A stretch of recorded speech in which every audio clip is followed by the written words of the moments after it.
آگے بڑھتے ہیں اور بدلے بدلے سے میرے سرکار نظر آتے ہیں. کچھ اپنے دوستوں کی بات کرتے ہیں جو سیاسی صورتحال بلکہ اس کشیدہ صورتحال کے اندر انہوں نے ایک پوزیشن میں تبدیلی کی ہے.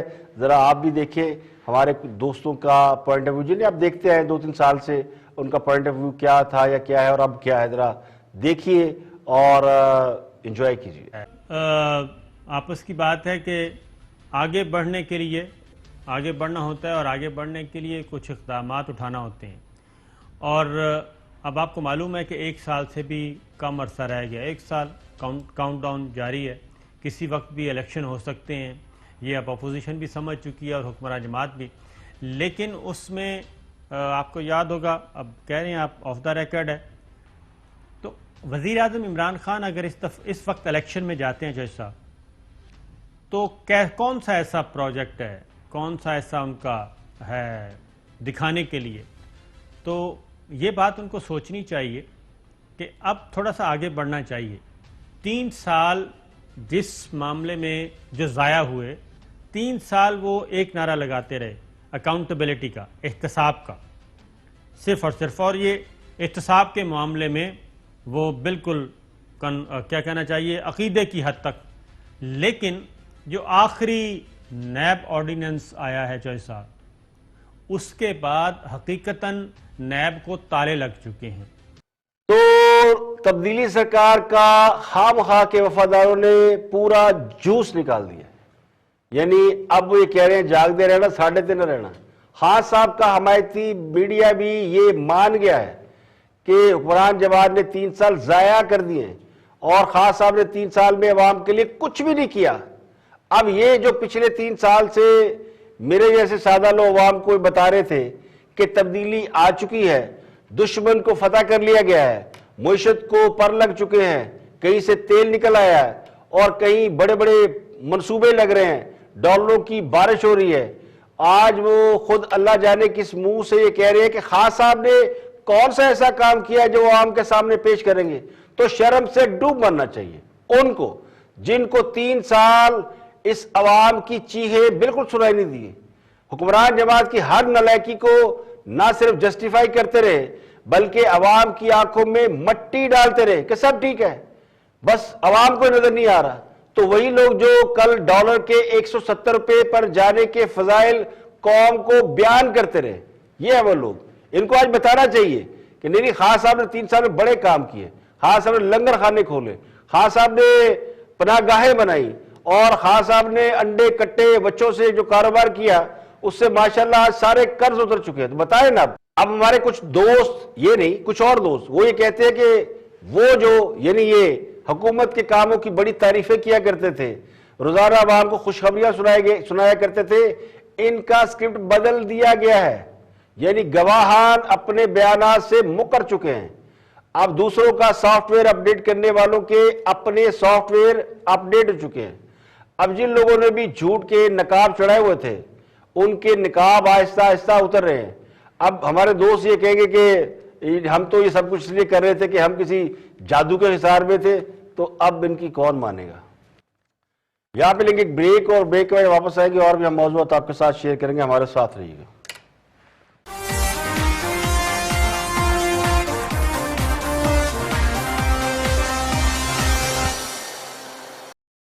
Welcome back. آپ دیکھ رہے ہیں پروگرام اختلاف رائے اور میں افتخار کاظم. بریک کے بعد حاضر خدمت ہے. آگے بڑھتے ہیں. صحافی, دانشور, تجزیہ نگار, کالمسٹ حسن نثار گفتگو کر رہے ہیں. پرائم منسٹر کو جو گفٹ ملے اس کے اوپر بہت بات ہو رہی ہے, اور وہ گفٹ کیا تھے, کیوں حکومت انہیں ریویل نہیں کر رہی. تو حسن نثار جو خاصے حکومت کو فیور کرتے ہیں, حکومت کی پالیسیوں پر زیادہ تنقید نہیں کرتے, ان کی گفتگو سنتے ہیں کہ وہ اس معاملے پر کیا فرماتے ہیں. جی اچھا, پکا سوال کو کچھ کہنے والے. ایک زمانے میں بادشاہ اور سلاطین ایک جی نہیں سنو نا, ایک زمانے میں یہ رواج رہا اوور سینچریز کہ بادشاہ ایک دوسرے کو کنیزیں تحفے میں دیا کرتے تھے. 100 500 کنیزیں. ٹھیک ہے, وہ تو دور نہیں ہے. درست غیر درست کا تو میں نہیں کہہ سکتا, لیکن مزے کا خیز ضرور ہے یہ انکشاف سے تعلقات خراب ہونے والا تحفہ تو میرے تو تصور میں بھی آتا ہے تو ہنسی نہیں رکتی. یہ میرا خیال ہے ڈپلومیسی کے حوالے سے اگر یہ اس سیل میں آتا ہو, اس سے بڑا لطیفہ نہیں ہے, یہ ممکن نہیں ہے. بس کیا دے دیا ہوگا, یہ ڈبے میں ڈال میں پوچھوں وجہ کیا سمجھتے ہیں, کیوں نہیں بتا رہی, ختم کرے قیاس رہی حکومت, بتائے کیا تفصیلات ہیں. ہاں, لیٹس ڈسکس دا پاسبلٹیز. آپ ہائیڈروجن بات سنو, ہائیڈروجن بام ہو سکتا ہے, کوئی مطلب پیک چیک کر کے پکڑا دیا ہو, لیکن وہ بھی اس طرح نہیں ہو سکتا. کنیزیں ہو سکتی ہیں, وہ بھی نہیں. اچھا غلام ہو سکتے ہیں, غلام ہو سکتے ہیں, ان کو ایک خاص طرح کے غلاموں کو غلمان بھی کہتے تھے ایک زمانے میں, وہ ہو سکتے ہیں. اچھا 3 چیزیں میں نے بتا دی ہیں, باقیوں سے پوچھو نا. اچھا اب میری جہالت کو ٹیکس نہ کرو, باقی دوستوں سے پوچھیں. کو 3 آئٹم بتائیں سوچ کے, ان کی بھی ذہانت کا پتہ لگ جائے گا. 1 منٹ ٹھہرو ذرا پلیز. لیکن وجہ نہیں آپ نے, وجہ نہیں آپ نے ویسے, وجہ نہیں آپ نے, سب سے میں پوچھتی ہوں لیکن وجہ نہیں آپ نے بتائی. 3 پاسبل بتا دے لگے ہاتھوں. وجہ کیا سر ویسے کتنی عجیب ہو جائے گی. ظاہر ہے اگر 500 کنیزیں وجہ بھی بتائیں نا, کیوں تو ظاہر ہے وہ, اور نہیں تو ظاہر ہے آپ بتاؤ گے جی 500 کنیزیں آپ نے نکالی ہے نا حسن نثار وہ صاحب, ظاہر ہے بندہ ناراض ہوگا کہ یار محمد یہ کیسا گیا. اچھا یہ تاریخ سے نکالی ہے بھائی, تاریخ میں ہوتا تھا. کنیزیں اور غلام تحفے میں دیے جاتے تھے. 2021 ہو گیا نا. تو لگتا یہ ہے کہ اب میڈیا کے وہ لوگ جو دامے درمے سخنے خان صاحب کی حمایت کرتے نظر آتے تھے, اب حکومت پر تنقید کے مزے لینے لگے ہیں. اب وزیر اعظم کو ملنے والے تحائف کو چھپانے پر حسن نثار صاحب نے پنجابی میں کہتے ہیں نیا کٹا کھول دیا ہے کہ وزیر اعظم کو ملنے والے تحائف میں کیا کیا ہو سکتا ہے جس کو چھپانے کی کوشش کی جا رہی ہے. جو بات خان صاحب کے بدترین ناقدین نے بھی نہیں کہی اور شاید ان کے تصور میں بھی نہیں آئی, بلکہ اس پر کسی نے بات ہی نہیں کی, لیکن خان صاحب کا حمایتی میڈیا اس طرف لوگوں کی توجہ دلا رہا ہے. یعنی خان صاحب کو کنیزیں یا غلام بھی تحفے میں دیے جا سکتے ہیں, جبکہ میڈیا میں جو بات آئی تھی وہ یہ تھی کہ ایک قیمتی گھڑی اور ایک ہار اور کچھ زیورات ہے یا کوئی چھوٹا موٹا کوئی اور تحفہ ہو سکتا ہے, لیکن کنیزیں اور غلام بھی تحفے میں دیے جا سکتے ہیں یہ آج کے دور میں ممکن نہیں, وہ خود بھی کہہ رہے ہیں. تو پھر اس سوال کا تذکرہ کرنے کی ضرورت کیا ہے؟ اس پر تو ایک کتاب پہلے بھی لکھی جا چکی ہے اور اس کتاب پر آج تک ہنگامہ ہوتا ہے, کیونکہ اس میں بھی اسی قسم کے کرداروں کا, کنیزوں کا, غلاموں کا اور پتہ نہیں کس کس کا ذکر ہے.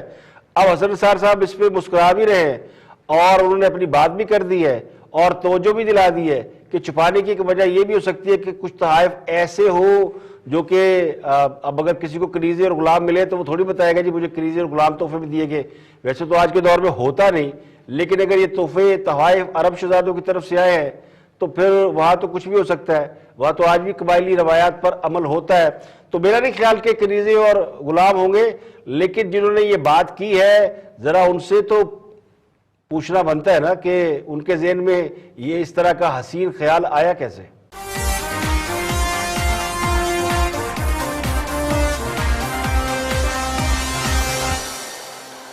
اور آپ بات کرتے ہیں ایک اور ایشو کی جو کہ وجہ نزاع بنا ہوا ہے, اس پر سوشل میڈیا پر بہت بات ہو رہی ہے. کل مریم نواز نے جنات کی اور جادو ٹونے کی اور دوسری طرف سے سیاسی چڑیلوں کی بات ہوئی, اسی پر گفتگو کر رہے ہیں حکومتی ترجمان صداقت عباسی. دیکھتے ہیں کہ وہ کیا فرماتے ہیں. سر یہ جو پرسیپشن پھیلی ہوئی ہے سوشل میڈیا کے اوپر ڈائریکٹلی وہاں تو ڈائریکٹلی پھیلی ہوئی ہے کہ پرائم منسٹر فیصلے اس وجہ سے کرے, اس وجہ سے کرے, جو مریم نواز صاحبہ نے آج ایکسپلیسٹلی بیان کیا ہے کہ جی کوئی جادو ٹونا ہو رہا ہے, کوئی جنات سے پوچھا جا رہا ہے, کوئی طوطا فال نکالی جا رہی ہے. ہمارے بھائی یہ کہہ رہے ہیں صداقت صاحب کے ریلیجیس جو ہے وہ فیکٹر ہے پرائم منسٹر کے ڈیسیژن میکنگ میں. آپ کو لگتا ہے کہ پاکستان میں اتنے اہم ترین فیصلے خاص طور پہ جو ابھی ہوا ہے اسی طرح ہونے چاہیے, برکت بڑھتی ہے؟ جی کامران, بہت بدقسمتی ہے کہ پاکستانی افواج کی پروموشنز اور ان کی پوسٹنگ جو ہیں وہ ہم اپنے ٹیلی ویژن پروگرامز ٹاک شوز میں ڈسکس اس طریقے سے کرتے ہیں. اگر کی بھی جائیں تو ان کو بہتر انداز میں کیا جانا چاہیے ایک پازیٹیو اینگل کے ساتھ, لیکن ہم اپنے دشمن کے لیے ایسا مواد مہیا کرتے ہیں جس میں کہ وہ پھر اس میں اس کو ایکسپلائٹ کرتا ہے. اور آپ کو یاد ہوگا کہ بھارت کے اندر ان کے سی ڈی ایس اور ایئر چیف کے بیچ میں کوئی تھوڑی بہت انبن ہوئی, جو کہ ہمارے اخبارات اور ہمارے میڈیا میں کتنی دیر اس کا ایک تماشا بن کے چلتا رہا. میں تو نہیں واچ کرتا انڈین میڈیا, لیکن جو کرتے ہیں ان کو ضرور کرنا چاہیے کہ آج کل وہاں پر پاکستان کے بارے میں کیا تماشا لگا ہوگا. بالکل آپ صحیح کہہ رہے ہیں. having said that مجھے ایک چیز دیکھیے, پاکستان آرمی یا پاکستانی ملٹری سسٹم کے اندر پوسٹنگز ضرورت کے تحت ہوتی ہیں. دیکھیں یہ بات کوئی ڈکی چھپی نہیں ہے کہ خاص صاحب کے فیصلوں میں روحانیت شامل ہوتی ہے یا روحانی طاقتوں کا عمل دخل ہوتا ہے. وہ خود مانتے ہیں, وہ ضعیف الاعتقاد ہرگز نہیں ہیں. خاص صاحب ماشاءاللہ مغرب میں بڑا وقت گزار چکے ہیں, لیکن ان کی اہلیہ وہ خاصی اس معاملے میں روحانیت میں شغف رکھتی ہیں. ان کے بارے میں کہا جاتا ہے, بہت سے لوگ کہتے ہیں کہ ان کے پاس خاصا اس کا علم ہے اور وہ کسی اچھے اعلیٰ مقام پر فائز ہیں. تو ان کے مخالفین اسے جادو ٹونا یا کچھ اور نام دیتے ہیں تو دیتے رہے. یہ درست ہے کہ ان سب امور کا مذہب سے کوئی تعلق نہیں ہوتا. جادو ٹونے کا, جادو ٹونا یا سفلی علوم, کالا جادو, اس کی اسلام اس میں بالکل اجازت نہیں, ممانعت ہے. لیکن وہ کہتے ہیں یہ کرنے والوں کا مسلمان بھی نہیں سمجھتے. اب اس میں جو گنجائش ہے وہ یقینی طور پر ہے. استخارہ بہت سے لوگ کرتے ہیں. استخارہ ایک ایسی چیز ہے جس کی اکثریت قائل ہے. پھر کچھ چیزیں ایسی ہیں جو کہ آپ کو کہتے ہیں توہم پرستی ہوتی ہے. یعنی اگر میں یہاں رومال لگا لوں اور اس کو میرے لیے لکی ہے تو میں روز لگا کے بیٹھا ہوں گا. مریم نواز اس طرح گلاس پکڑ لیتی ہے تو شاید ان کا خیال یہ ہے کہ وہ لکی ہے ان کے لیے. لوگ انگوٹھیاں پہنتے ہیں, گھڑیاں پہن لیتے ہیں, چین پہنتے ہیں, یہ لکی ہے. تو کچھ چیزیں اس حوالے سے سمجھی جاتی ہیں اور ان کو پہننے سے ان کی کوئی کچھ اچھی چیزیں ہو جاتی ہیں تو کنونس ہو جاتے ہیں. تو اس پر کوئی سیکھ پا ہونے کی ضرورت نہیں ہے. کسی نے کسی کو اگر کہہ دیا تو, اور اب کسی نے کسی کو چڑیا کہہ دیا, کسی نے چڑیل کہہ دیا, یا غصے میں کسی کو نام دیا, تو یہ ساری سیاست سے کوئی تعلق نہیں ہے. لیکن اگر آپ سمجھتے ہیں کہ اس سے جنگ ہنسائی ہو رہی ہے اور لوگ سمجھتے ہیں کہ پرائم منسٹر ہاؤس یا بنی گالا میں اس قسم کی کوئی ایکٹیویٹی ہوتی ہے, تو پھر یہ ایکٹیویٹی پرائم منسٹر ہاؤس میں تو نہیں ہونی چاہیے, اس کے لیے کوئی الگ مقام ہونا چاہیے. تو یہ جنگ ہنسائی بھی آپ خود روک سکتے ہیں, اسے کوئی نہیں روک سکتا. اس کا سوال بھی آپ نے کیا ہے, آپ ہی نے بتایا ہے کہ آپ کو یہ باتیں گھر سے معلوم ہوتی ہے.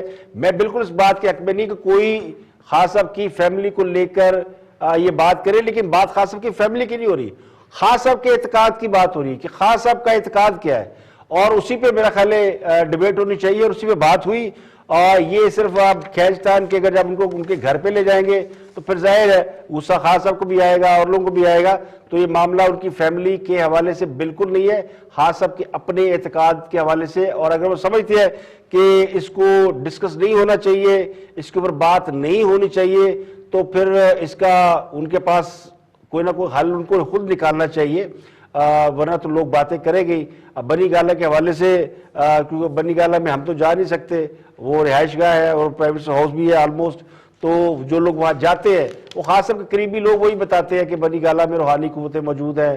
تو یہ ساری باتیں ان کی پھیلائی ہوئی ہے, یہ کسی نے اپنی طرف سے کوئی اس کے اوپر کہانی نہیں گھڑی ہے. یہ درست ہے کہ جس طرح کی یہ بات ہوئی ہے, یہ معاملہ جس طرح سامنے آیا اس کو نہیں آنا چاہیے تھا, لیکن چونکہ یہ ابھی ڈی جی آئی سے کی تقرری کا معاملہ سامنے آیا, اور اس سے پہلے پرائم منسٹر آزاد کشمیر کا جب الیکشن ہوا تھا تو اس وقت بھی یہ بتایا گیا تھا ہمیں انہی کے ذرائع نے, قریبی نے, کہ جناب فلاں کے نام نکلا ہے, اس نام کا بندہ ہونا چاہیے, فلاں ضلع میں ہونا چاہیے. تو جو لوگ پرائم منسٹر کے لیے بڑے ہاٹ فیورٹ سمجھے جا رہے تھے, جن کے نام آ رہے تھے, وہ بیچارے پیچھے رہ گئے. اور ایک ان نون سا نامعلوم سا آدمی, ابھی مجھے نام یاد نہیں ان کا, آزاد کشمیر کے پرائم منسٹر کا ذہن سے نکل جاتا ہے, کیونکہ وہ اتنے معروف آدمی نہیں ہیں, نہ کوئی بہت بڑے پالیٹیشین تھے. تو ان کا نام بھی سنا گیا تھا کہ اسی طرح مشاورتی عمل کے ساتھ نکالا گیا تھا کہ جی وہ ہوں گے. تو بزار صاحب کے بارے میں کہا جاتا ہے کہ بڑے لکی ہیں, یہ بھی کوئی ان کو روحانیت کے حوالے سے منتخب کردہ لوگ ہیں. تو یہ باتیں جو اس طرح کی ہوتی ہیں, یہ کہیں سے کوئی کچھ کو غیب کے علم نہیں ہے, کی جاتی ہیں, ہو رہی ہوتی ہے, کہیں نہ کہیں ان کا کوئی وجود ہوتا ہے, تو پھر لوگ ڈسکس کرتے ہیں. یہاں پہ لیں گے ایک بریک, اور بریک کے بعد جب واپس آئیں گے اور بھی ہم موضوعات آپ کے ساتھ شیئر کریں گے. ہمارے ساتھ رہیے گا.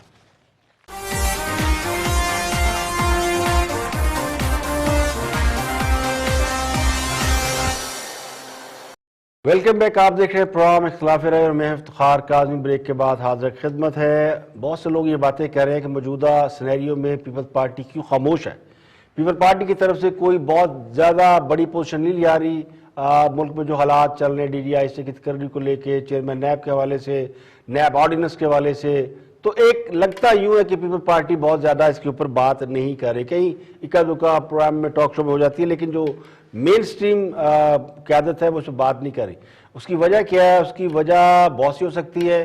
بہت سے لوگ کہتے ہیں کہ اس آرڈیننس کا فائدہ سب سے زیادہ پیپلز پارٹی کو ہو رہا ہے. تو شاید اسی لیے سابق صدر آصف علی زرداری نے 8 ارب روپے کی مشکوک ٹرانزیکشن کیس میں بریت کی درخواست دائر کر دی. تو خیال یہ تھا اور کہا گیا تھا کہ جناب یہ تو اب آرڈیننس آ گیا ہے اور اس آرڈیننس کے بعد چھوڑ دیں، اب یہ تو کیس بنتا ہی نہیں ہے. لیکن عدالت نے اس پلی کو نہیں مانا اور بریت کی درخواست کر دی خارج. اب فرد جرم ان پر آئندہ سماعت میں عائد کی جائے گی.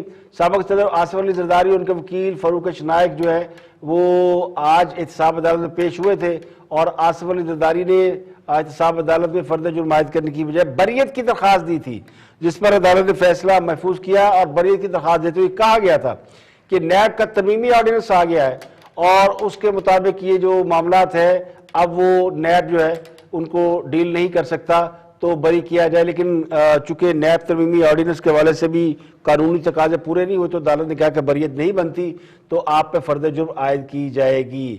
دوسری طرف ایک اور بڑا معاملہ آغا سراج درانی کی گرفتاری کے حوالے سے. آغا سراج درانی اس وقت جیمز بانڈ بنے ہوئے ہیں. پوری سندھ پولیس انہیں ڈھونڈ رہی ہے.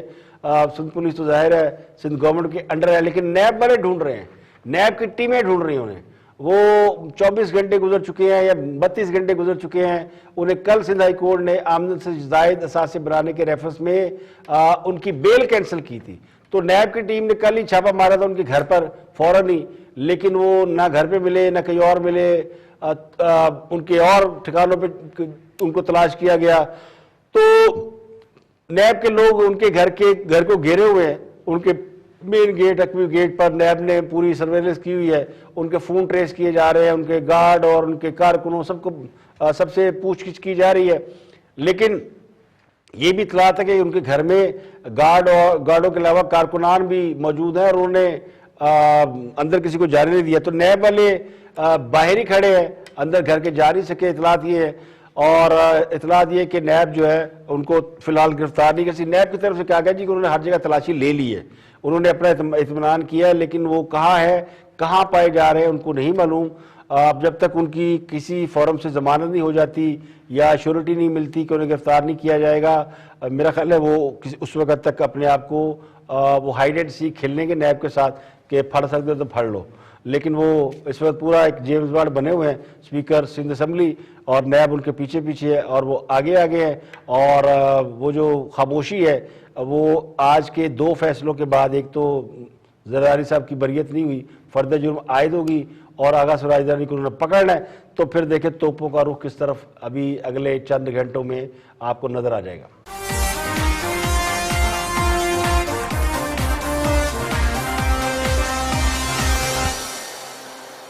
اب حکومت نے سوشل میڈیا کے حوالے سے نوٹیفیکیشن جاری کر دیا ہے، نئے رولز جاری کیے ہیں. تو میں نے کہا آپ کے ساتھ شیئر کر لیں. اس میں آج وفاقی وزیر آئی ٹی اور ٹیلی کمیونیکیشن یہ MQM کے وزیر امین الحق انہوں نے بتایا جی پاکستانی صارفین کو آرٹیکل 19 کے تحت اظہار رائے کی آزادی ہوگی. پاکستانی صارفین اور سوشل میڈیا اداروں کے درمیان رابطوں کے لیے رولز اہم کردار ادا کریں گے. میڈیا کمپنیوں کو پاکستانی قوانین کی پاسداری کرنا ہوگی اور سوشل میڈیا صارفین کے حقوق کی پاسداری کرنی ہوگی. اب جن باتوں پر پابندی ہے وہ انتہا پسندی، دہشت گردی، ہیٹ سپیچز، نفرت انگیز، فحش اور پرتشدد مواد کی لائیو سٹریمنگ نہیں کی جا سکتی. اور سوشل میڈیا اداروں کو یہ کہا گیا ہے، یوٹیوب کو، فیس بک کو اور باقیوں کو، کہ وہ پاکستان کے وقار اور سلامتی کے خلاف مواد ہٹانے کے پابند ہوں گے. اخلاق باختہ اور فحش مواد کی تشہیر قابل گرفت جرم ہے. کسی کی آپ ویڈیو اپلوڈ نہیں کر سکتے. کوئی بھی جو اخلاق باختہ یا نیوڈ ویڈیو کسی کی اپلوڈ کرے گا تو اسے پکڑ لیا جائے گا. سوشل میڈیا ادارے اور service provider community guide lines تشکیل دیں گے. کسی بھی شخص سے متعلق منفی مواد اپلوڈ نہیں ہوگا. سوشل میڈیا تو بھرا پڑا ہے. اب منفی یا پازیٹیو کا فیصلہ حکومت نے کرنا. کسی بھی آپ نے منفی بات کی ہم حکومت پہ تنقید کریں گے تو منفی بات ہے. تو دوسروں کی نجی زندگی سے متعلق مواد پر بھی پابندی ہوگی. اب یہاں تو سوشل میڈیا پہ لوگ بہت سے لوگوں کی لائف کے اوپر، خاص کر وہ لوگ جن کی پبلک لائف ہوتی ہے اس کے متعلق تو بہت ساری باتیں شیئر ہوتی ہیں اور کی جاتی ہیں، لوگ جاننا بھی چاہتے ہیں. اب اس کے فیصلے کون کرے گا مجھے نہیں پتا، لیکن یہ رولز جو ہیں وہ لگا دیے گئے ہیں. ثقافتی اور اخلاقی رجحان کے مخالف مواد پر پابندی ہوگی. اور اگر یہ ہو گیا تو پھر سوشل میڈیا چلے گا کیسے؟ یا تو سب کچھ پاکستان کی ثقافتی اور اخلاقی رجحان کے خلاف چل رہا ہے. اس کا تعین کون کرے گا؟ اس کا میکینزم کیا ہوگا؟ آپ نے لگا تو دی پابندی، لیکن ہوگا کیسے یہ کون بتائے گا؟ یوٹیوب، فیس بک، ٹک ٹاک، ٹویٹر، گوگل پلس اور تمام سوشل میڈیا ادارے، ان کو یہ رول پکڑا دیے گئے جناب کہ یہ نہیں چلے گا. لیکن کیسے نہیں چلے گا؟ اس کا فیصلہ کون کرے گا؟ اتھارٹی کیا ہوگی؟ کسی کا آپ یوٹیوب بند کر رہے ہوں گے، کسی کا وی لاگ روک رہے ہوں گے. تو اصل چیز یہ ہے کہ اس کا تعین کرنا کہ جو پابندیاں حکومت نے لگائی گئی ہیں وہ اکارڈنگلی درست ہے، وہ فیئر ہے. تنقید جو ہے وہ اس کو آپ نے نیگیٹو لینا ہے یا پازیٹیو لینا ہے، یہ تو اب لگتا ہی ہو کہ اگر ان اصول پر عمل ہو تو پھر تو یہ سوشل میڈیا جو ہے نا وہ بالکل بلاک ہو جائے گا. اور پھر وہ کہیں گے نا سنی گلیاں بچ مرزا یار پھلے، پھر لوگ کیا کریں گے؟ فلمیں ہی دیکھیں گے اور ڈرامے ہی دیکھیں گے. تو اس قوم کو دکھائے فلمیں اور ڈرامے، اور کرنٹ افیئر سے بالکل باز رکھیں. آج کے لیے اتنا ہی. کل پھر حاضر ہوں گے مزید خبروں تبصروں کے ساتھ. پروگرام اختلاف رائے سے افتخار کاظمی کو اجازت دے. اپنا بہت بہت خیال رکھیے گا.